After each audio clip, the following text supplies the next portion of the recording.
How does one study what one cannot see? Over the centuries, investigators interested in the structure of the atom have worked pretty much in the dark.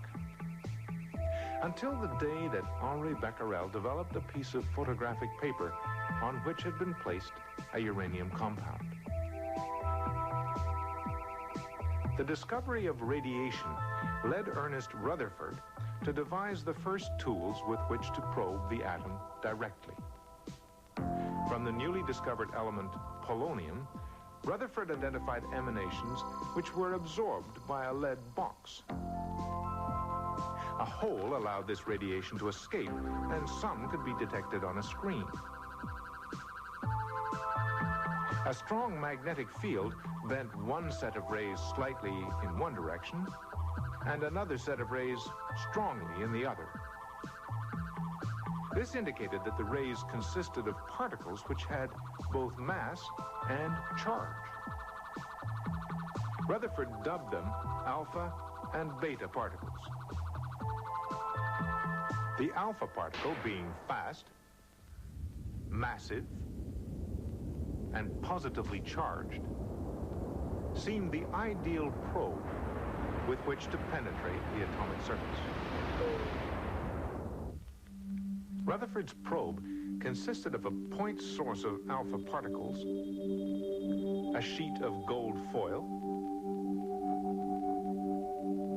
and a zinc sulfide detection screen.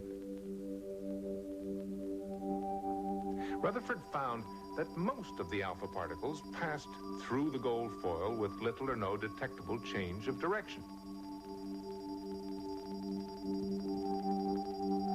Occasionally, however, the detection screen showed that a particle had been deflected significantly.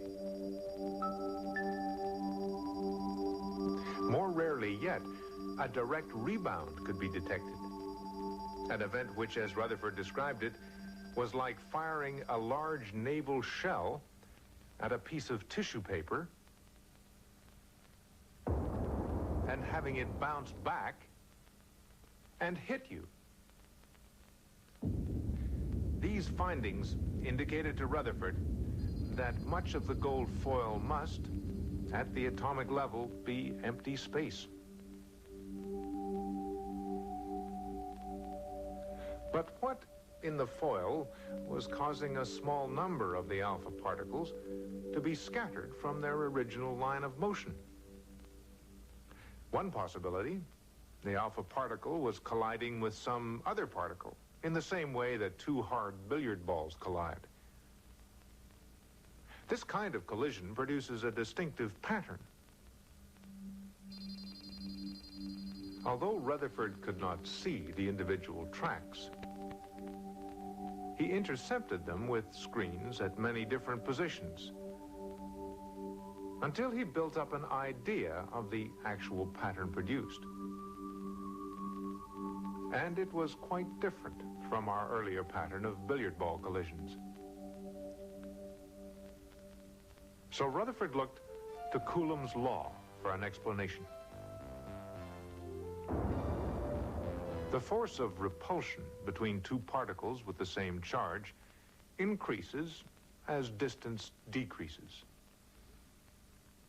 Is it possible that the positively charged alpha particles were being repelled by a nucleus of positive charge within the gold foil? Let's consider what would happen to an alpha particle on a direct head-on collision course with such a positively charged nucleus. We will show only the force exerted on the alpha particle.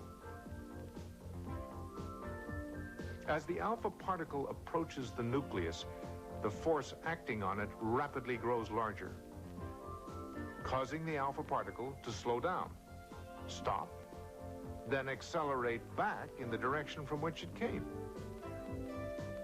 Let's look at it again.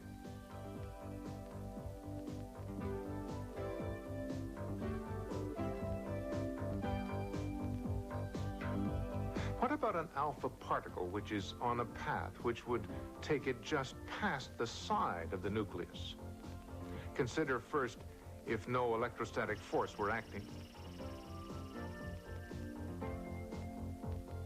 But if the nucleus carries a positive charge, the electrostatic force will grow rapidly as it did before.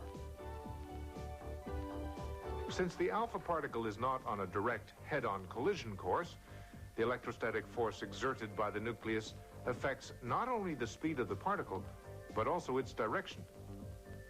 Let's look at it again and stop the action completely. The force of repulsion can be broken into two components. The component parallel to the path of the alpha particle slows it down, while the other component, perpendicular to its motion, changes the direction of the particle. A characteristic curve is traced as one charged particle interacts with another. By assuming the existence of a positive charge, Rutherford was able to mathematically calculate a scattering pattern which matched those observed in his gold foil experiment. What was this mysterious positively charged particle?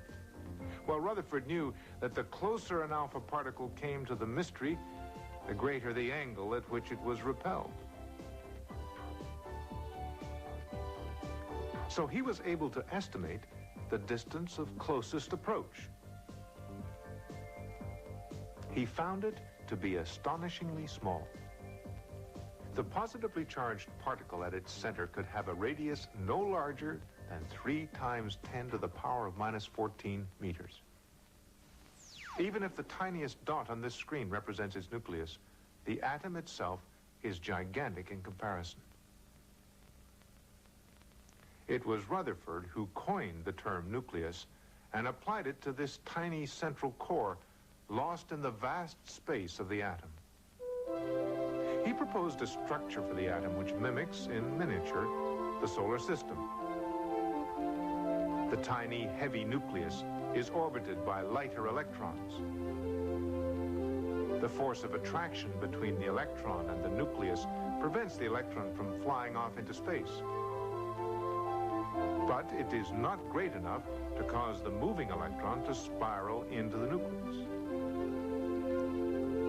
Rutherford's model represented a significant step forward in our understanding of the atom. But in the end, it presented problems. Classical physics theory predicts that an accelerated charge will produce electromagnetic radiation, a form of energy. Well, an electron moving in a circle at a constant speed is an accelerating charge. And yet, if it continually radiates electromagnetic energy, it is obviously losing that energy. This should cause it to drop towards the nucleus, where it will rotate more frequently, thus increasing the frequency of the radiation. But this kind of increasing frequency shift is never observed.